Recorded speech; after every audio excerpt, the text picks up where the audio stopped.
Hey, good morning everyone. I am P. Shorkel and you are watching my channel Shorkel English Academy.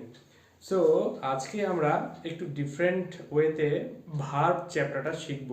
তোমরা সবাই উপরে দেখতে পাচ্ছ যে এখানে আমি ভার্বের কনজুগেশন লিখেছি।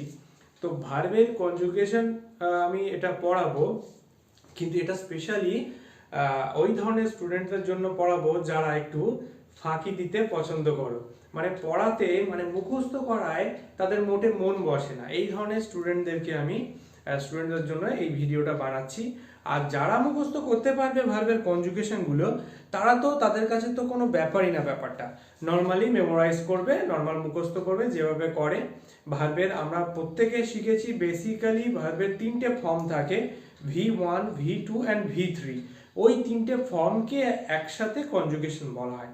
কিন্তু ভার্বটাকে আমরা যদি ডিভাইড করি এরকমভাবে যে এই কনজুগেশনকে পার্টিকুলারলি এই ভার্বের এই তিনটে ফর্মকে আমরা যদি এমনভাবে ডিভাইড করি যে তিনটে ফর্ম পাওয়া যাবে, কিন্তু তিনটে ফর্মগুলোর একটা সেকশন আছে। তিনটে ফর্ম সবসময় একরকম হতে পারে, তিন রকমই হতে পারে, আবার তিনটে ফর্ম একই রকম হতে পারে, আবার একটা ফর্ম V1 একরকম হলো, তারপরে V2 V3 আর এক রকমের হলো, এইভাবেও হতে পারে। তো আমরা একটা মোটামুটি ভাগ করতে পারি যে এরকম ভাবে যে ভাবটাকে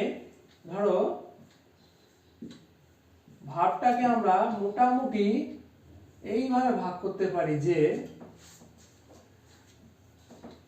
রেগুলার ভার্ব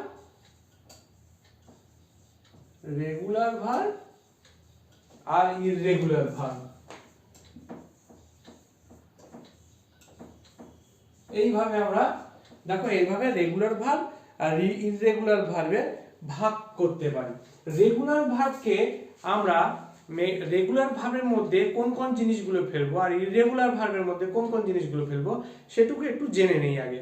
মানে এর ট্রিকি মেথড আছে, এগুলো ছোট ছোট এই মেথডগুলো যদি তোমরা মেনটেন করতে পারো, যে আমি আমার ওই স্টুডেন্টদের জন্য বলছি যারা মুখস্থ করতে একটু মনের মধ্যে সংকোচ বোধ হয়, কেন এত মুখস্থ করবো, কেন এত পড়বো, বাবা এত পারি না মুখস্থ করতে, এত কিছু মেথড, ট্রিকি মেথড যদি আপনি বলে দেন তো বেটার হয়।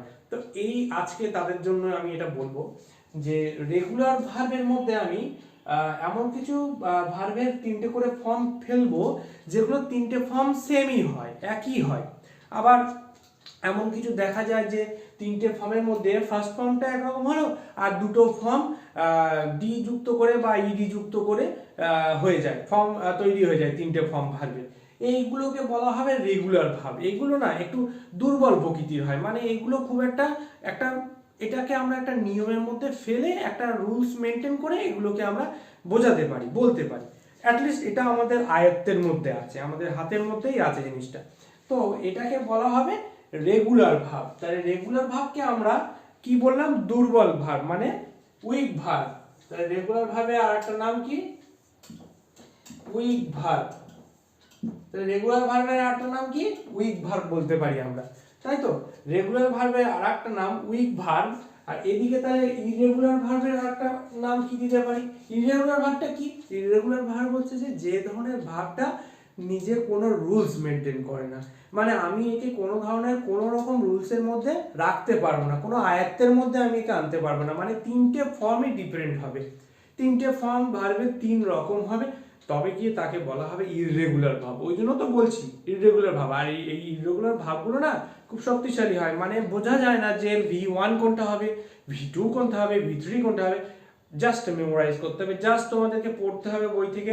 অনেক বই আছে বাজার চলতি, অনেক ধরনের বই পাওয়া যায়, অনেক বইতে এই এই ভার্বের কনজুগেশন দেওয়া থাকে, সেখান থেকে পড়তে হবে। কিন্তু আমি জেনে রাখবো যে ওগুলোকে ওই যে ধরনের ভাবগুলোর তিনটে ফর্ম সেমই হয়, এটুকু জানবো যে ওগুলোকে আমরা ইররেগুলার ভাব বলি। আর ওই ভাবগুলোর আর একটা নাম হয় স্ট্রং ভার্ব। কি নাম হয়? ওই ভাবগুলোর আর একটা নাম হয় স্ট্রং ভার্ব। কেন স্ট্রং ভার্ব? ওগুলো কোনো আয়ত্তের মধ্যে আনা যায় না, ওগুলো বেসিক্যালি খুব শক্তিশালী বলে ডিনোট করা হয় ইংলিশ গ্রামারে, তাই ওগুলো আমাদেরকে আমরা বলতে পারি ওগুলোকে স্ট্রং ভার্ব। ঠিক আছে? এবারে আমরা দেখব যে রেগুলার ভার্ব আর ইররেগুলার ভার্বের মধ্যে ইররেগুলার ভার্বের গায়ে আমরা হাত দিতে পারছি না, কেননা ওটা বললাম মেমোরাইজ করতে হবে, মুখস্থ করতে হবে, ওটার গায়ে আমি হাত দেবো না। কিন্তু এখানে আমি রেগুলার ভার্বটা যেটা করিয়েছিলাম সেটা নিয়ে দুটো তিনটে ট্রিকি মেথড আমি বলে দিচ্ছি, জাস্ট তোমরা এটা একটু দেখে নাও, জেনে নাও, একদম শেষ পর্যন্ত দেখো ভিডিওটা, যাতে তোমরা এই রেগুলার ভার্বটা অন্তত ভালো করে মুখস্থ করতে পারো বা ভালো করে এটা জেনে নিতে পারো, যাতে তোমাদের স্পেলিংটা মিস্টেক না হয়, বানানটা ঠিকঠাক করে লিখতে পারো অ্যাটলিস্ট। এটুকুর জন্য আমি আজকে দেখাচ্ছি। কিছু কিছু ভার্ব আছে, 1 নম্বরে কিছু কিছু ভার্ব আছে যেগুলোর সাথে আমরা যে কিছু কিছু ভার্ব আছে যেগুলোর সাথে নর্মাল ইডি যুক্ত করে ভার্বের V2 অ্যান্ড V3 তিনটেই পেয়ে যায়। তাহলে আমি একটা এক্সাম্পল দিয়ে দিই। V2 আর V3, V1 V2 V3 তিনটে সেকশনে ভাগ করে নিলাম। নেওয়ার পরে যদি আমি V1 এর গায়ে ওয়ার্ক লিখি, WORK, ওয়ার্কটা একটা কাজ করা যাচ্ছে, নিশ্চয়ই এটা ভার্ব। এই ভার্বটা V2 তে কি হবে? WORKED, ওয়ার্ক হবে। আর V3 তে কি হবে? WORKED, ওয়ার্কটি হবে। তার মানে দেখো এই যে ওয়ার্ডটা লিখলাম, দেখো এখানে ইডি যুক্ত করলাম, আবার এখানে ইডি যুক্ত করে V2 আর V3 যথাক্রমে হয়ে গেল। তাহলে এই ধরনের ভার্ব কে আমরা উইক ভার্ব বলতে পারি। তার কারণ হচ্ছে দেখো এখানে দেখো দুটো ডিফারেন্ট, এই দুটো এক রকমের হচ্ছে আর V1টা হচ্ছে আরেক রকমের। এটা ডিফারেন্ট V1টা, কিন্তু V2 V3টা সেম হচ্ছে। তো এটা উইক ভার্বের মধ্যে ফেলতে পারছি আমরা। নেক্সট আমরা কি দেখব? লাফ। আরেকটা एग्जांपल দিচ্ছি, লাফ, LAUGH, লাফ মানে হাসা। এটা ভার্ব, হাসা কাজ করা বোঝাচ্ছে তো, দেন এটা ভার্ব। তাহলে কি হবে? এটা V2 LAUGHED, laughed, LAUGHED, laughed. দেখো এখানে ইডি যুক্ত করলাম, এখানে ইডি যুক্ত করলাম, যুক্ত করে আমাদের এটা সিম্পল ওয়েতে V2 আর V3টা করতে পারলাম। ঠিক আছে, এবার আমাদের নেক্সট রুলস হচ্ছে, আমাদের নেক্সট যে রুলসটা আছে সেটা হচ্ছে, এটা 1 নম্বর গেল। 2 নম্বর রুলসটা হচ্ছে, কিছু কিছু ওয়ার্ড আছে যার লাস্টে ই থাকে। তাহলে যদি কিছু কিছু ওয়ার্ড এমন আছে যার লাস্টে ই থাকে, সেই ইটা সাথে আমি সিম্পল ওয়েতে ডি একটা যুক্ত করে দিয়ে V2 এবং V3 করা যায়। তাহলে যেমন এটা 2 নম্বর রুলস কিন্তু, হ্যাঁ, যেমন DIE, ডাই। তাহলে DIE আছে, তাহলে ইটা রয়েছে লাস্টে, তাহলে এর V2 আর এর V3 কেমন হবে? DIED, diet, DIED, diet. তাহলে দেখো এর দেখো V2 এবং V3 সিম্পলি একটা ডি যুক্ত করেই হয়ে গেল। তার মানে আমরা এটুকু জানতে পারলাম যে যেসব ওয়ার্ডের শেষে একটা ই আছে, তাহলে ইটার পরে সিম্পল বলতে একটা ডি বসিয়ে দিলেই ওর V2 এবং V3 আমরা পেয়ে যাব, তাই তো?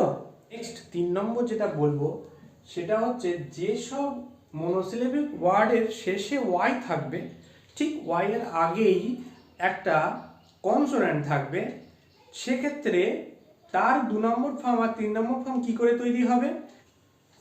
সেই সব ওয়ার্ডের শেষে আমরা কি যুক্ত করব? ওয়াইটা ভেঙে দেব, আইইডি যুক্ত করে দেব, মানে ওয়াই ভেঙে আইইডি যোগে। এটুকু মনে রাখো, ওয়াই ভেঙে আইইডি যোগে। ঠিক আছে, এইভাবে আমরা পড়বো জিনিসটা, এইভাবে শিখবো। তাহলে যে সকল ওয়ার্ড, যেমন একটা এক্সাম্পল দেই, CRY, দেখো লাস্টে ওয়াই আছে, তার আগে একটা দেখো কনসোনেন্ট আছে, আরটা তো কনসোনেন্ট। তাহলে এটা কি করে করব? এটা কি করে V2 V3 তে করব সেটা আমি দেখিয়ে দিচ্ছি। CRY কি বললাম? ভেঙে যাবে, আইইডি যুক্ত হবে। তাহলে কি করে হচ্ছে? CRIED, ক্রায়েড, CRIED, ক্রায়েড। দেখেছো? দেখো CRY ক্রাই ছিল, ওয়াইটা কেটে গেল এখান থেকে, আইইডিটা যুক্ত হলো, আইইডি। সেরকম ভাবে এখানে ট্রাই করতে পারি আমরা, আরো ট্রাই করতে পারি, চেষ্টা করতে পারি, ট্রাই দিয়েই চেষ্টাটা করি আমরা। ট্রাই কি হচ্ছে এখানে? TRIED, দেখেছো? TRIED, tried. তাহলে ট্রাইড, ঠিক সেম প্রসিডিওরে আমরা ক্রাই যেমন করলাম, ট্রাই যেমন করলাম, তেমন আমরা আরো অনেক ওয়ার্ড তৈরি করতে পারি, ড্রাই, হ্যাঁ, তারপরে ক্যারি, হ্যাঁ, এগুলো সব করতে পারি, সব একই ধরনের হচ্ছে ব্যাপারটা। নেক্সট আমরা আরেকটা রুলসের মধ্যে যাই। এরকম ধরনের রুলসটা যদি এখানে আর এখানে যে তোমরা রুলসটা পড়লে 3 নম্বরে যে লাস্টে ওয়াই আছে তার আগে একটা কনসোনেন্ট আছে, তাহলে আমরা এই রুলসটা ফলো করলাম। আচ্ছা তোমরা তো এটা তোমার মধ্যে একটা কোশ্চেন জাগছে যে যদি ওয়াই এর আগে একটা যদি কনসোনেন্ট না থেকে এখানে ভাওয়েল থাকতো তাহলে কিভাবে করতাম? তাহলে একটু ডিফারেন্ট হতো, সেটা হচ্ছে যে সিম্পলি কোনো কিছু খাটনি থাকতো না। এটা 4 নম্বর রুলস করাবো এখন। হ্যাঁ, তোমরা একটু লক্ষ্য করো। সেটা হচ্ছে, দেখো আমি একটা এরকম ধরনের ওয়ার্ড লিখছি, 4 নম্বর রুলসের মধ্যে লিখছি, ধরো EN JOY। দেখো ওয়াই আছে লাস্টে, তার আগে একটা কি আছে, ভাওয়েল আছে। তাই কি করে আমরা এর V2 V3 করব? Simply EN JOY ED EN JOY ED। দেখেছো সিম্পলি এই ওয়াই থাকলে লাস্টে এর আগে যদি একটা ভাওয়েল থাকে তাহলে কিচ্ছু করতে হবে না তোমাদেরকে, সিম্পল ওয়েতে ওয়াই এর পরে ইডি যুক্ত করে আমরা V2 V3 যথাক্রমে পেয়ে যেতে পারি।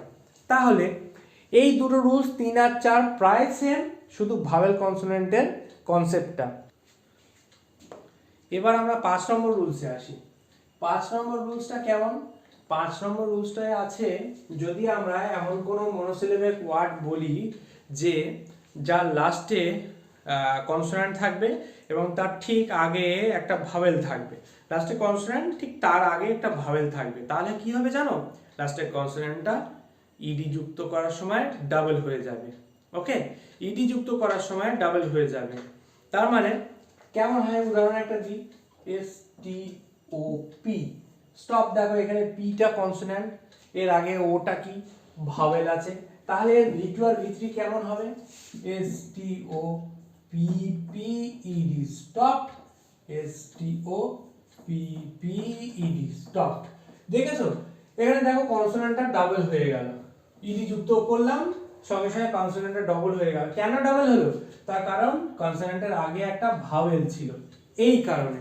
আচ্ছা এটা তো আমরা দেখলাম, এই একটা রুলস গেল। নেক্সট এরকম ধরনের স্টপ হয়, স্টপের রুলসটা তো আমরা পড়লাম, কিন্তু নেক্সট এরকম ধরনের আমরা নেক্সট রুলসটা বলছি। নেক্সট রুলস হচ্ছে 6 নম্বরের যে রুলসটা আছে আমাদের, সেটার মধ্যে কি করছি, সেটার মধ্যে কি দেখছি, যেসব ওয়ার্ডের শেষে ডি আছে, মনোসিলেবিক ওয়ার্ড হতে হবে, হ্যাঁ একটাই সিলেবল হতে হবে, মনোসিলেবিক ওয়ার্ডের শেষে ডি আছে, ডিটা সিম্পলি উঠে গিয়ে V2 আর V3টা টি দিয়ে সিম্পলি ডি এর জায়গায় টি যুক্ত করে V2 V3 বানাতে হবে। তাহলে একটা এক্সাম্পল দিই, যেমন ধরো স্পেন্ড, SPEND স্পেন্ড। তাহলে স্পেন্ড এর কি হবে, এই ডিটা লাস্টে রয়েছে, এই ডিটা উঠিয়ে দেব, কি হবে, SPEND স্পেন্ড, SPEND স্পেন্ড। দেখেছো তাহলে V2 আর V3 যথাক্রমে কি হচ্ছে, স্পেন্ড এর কি হচ্ছে, স্পেন্ড আর স্পেন্টই হচ্ছে, তাই তো? এইভাবে আমরা আরো বানাতে পারি। যেমন ধরো নেক্সট আমরা এখান থেকে করতে পারি সেন্ট। তোমরা সেন্টটা কি করবে, SENT Saint, SENT Saint V2 তে, SENT সেন্ট V3 তে যথাক্রমে। ঠিক এইভাবে কিন্তু আমাদের বানাতে হবে, প্রত্যেকটা রুলস এইভাবে মেনটেন করতে হবে। দেখবে এই ধাঁচের মধ্যে যা ওয়ার্ড পড়ে যাবে সবই মোর অর লেস এইভাবেই হবে। 7 নম্বর রুলসটা আমি বলছি। 7 নম্বর রুলসটা খুবই সিম্পল, যেটা সবাই মুখস্থ করতে পারবে, খুব সাধারণভাবে হয়ে যাবে, যেটা 3টে ফর্ম সেম হয়, একদম একই হয়। যেমন কি হয়, হিট হিট হিট হিট, ঠিক আছে, হিট হিট হিট 3টে ফর্ম একই হয়। আর কি হয়, কাট হয়, কাট, কাটেরও 3টে ফর্ম একই হবে। পুটের কি হবে, পুটও 3টে ফর্ম একই হবে। এই কিছু ফর্ম আছে, কিছু ওয়ার্ড আছে মনোসিলেবল যেগুলো 3টে করে ফর্ম সেম হয়। হিট হিট হিট, কাট কাট কাট, ফুট ফুট ফুট, এইভাবে তোমাদের লিস্টটা পড়তে পড়তে তোমরা পেয়ে যাবে এরকম ধরনের লিস্ট, যেটা তোমরা সেকশন ওয়াইজ একটা ভাগ করে নিতে পারো, আলাদা করে নিতে পারো, যাতে তোমাদের বুঝতে সুবিধা হয় এই ধরনের ওয়ার্ডগুলো। এবার আমি লাস্ট রুলসটা বলে দেবো সিম্পলি। লাস্ট রুলসটা হচ্ছে আমাদের যে রুলসটা আছে সেটাই হচ্ছে, যে সকল ওয়ার্ডের মিডিলে দুটো ই থাকবে, দুটো ই এর মধ্যে একটা ই ডিলিট করে দেবো, আমরা তুলে দেব, তুলে দিয়ে V2 আর V3 যথাক্রমে বানাতে হবে। তাহলে এরকম একটা উদাহরণ দেখি তো, MWT মিট, মিট মানে সাক্ষাৎ করা, কাজ করা বোঝাচ্ছে। এটা কি হবে, একটা ই তুলে দেবো, মিট মেট মেট, তাহলে এর V2 V3টা হয়ে যাবে। আর একটা উদাহরণ দিই তো, feed, FWD feed, feed fed fed. দেখেছো, এইভাবে আমরা কিন্তু সুন্দর করে এরকম অনেক ওয়ার্ড আছে, ব্লিড হতে পারে, ব্লিড ব্লেড ব্লেড, হ্যাঁ ওই ডাবল ই যখনই থাকবে তখনই একটা করে ই ডিলিট করে দেবো, V2 V3 তৈরি হয়ে যাবে সিম্পল ওয়েতে। তো আমাদের এই কটা রুলসই মোটামুটি ছিল দেখবার মতন, যেগুলো আমরা রেগুলার ভার্বের মধ্যে, উইক ভার্বের মধ্যে ফেলতে পারি আর ট্রাই করতে পারি বাড়িতে।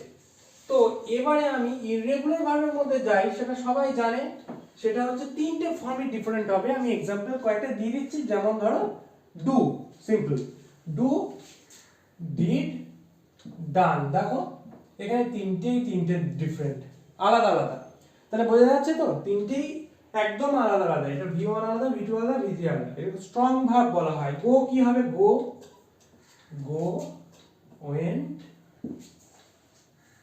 গন, গো ওয়েন্ট গন। দেখো গো ওয়েন্ট গন উচ্চারণটা ঠিক করে করবে, অনেক সময় অনেকে একটু ভুল উচ্চারণ করে ফেলে, গো ওয়েন্ট গান বলে ফেলে, গো ওয়েন্ট গন হবে কিন্তু উচ্চারণটা মনে থাকে যেন, হ্যাঁ। এই হলো, যেমন আর একটা হতে পারে দি লিখে, ফরগেট, ফরগট,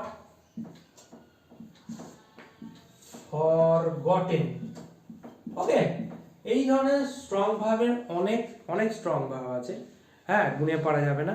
তো এই ধরনের স্ট্রং ভার্বগুলো তোমরা সবাই ভালো করে পড়ে নিও, একটু মেমোরাইজ করে নিও, বুঝতে সুবিধা হবে। তো আমরা কি পড়লাম, উইক ভার্ব আর স্ট্রং ভার্ব আজকে পড়লাম। তো এরকমভাবে আমরা বাড়িতে ট্রাই করবো এগুলো মনে রাখার, মুখস্থ করা, যাতে আমরা নেক্সট টেন্স ফর্ম করতে পারি। আমরা টেন্স চ্যাপ্টার যখন পড়বো তখন যেন আমাদের অ্যাটলিস্ট এগুলো যেন মাথায় থাকে, তাহলে আমাদের টেন্সটা ঠিক করে বুঝতে পারবো। তাহলে আজকে এই পর্যন্তই থাক। আমার চ্যানেলটা সাবস্ক্রাইব করতে কেউ ভুলো না, আর লাইক শেয়ার তো করবেই তোমরা, আর অবশ্যই করে আমার চ্যানেলটা সবার মধ্যে একটু একটু কি করবে, দিয়ে দেবে, সবাইকে একটু দিয়ে দেবে, যাতে করে এই লিঙ্কটা দেবে, যাতে করে একটু সবাই কিছু ইংলিশের কিছু ইনফরমেশন এখান থেকে পায়, হ্যাঁ যারা একটু ইংলিশে উইক আছে তারা, আমি আশা করব তাদেরকে আমি শেখাতে পারবো। হ্যাঁ আমায় একটু সময় দাও, আর তোমরাও একটু সময় দাও। আর যদি কিছু বিশেষ কিছু জানার থাকে এই বিষয়ে, বা ভার্বের আরও রিলেটেড কিছু যদি জানার থাকে, তাহলে নিচে কমেন্টে আমাকে জানিও সবাই। থ্যাংক ইউ ভেরি মাচ, আজকে এই পর্যন্তই, গুড বাই।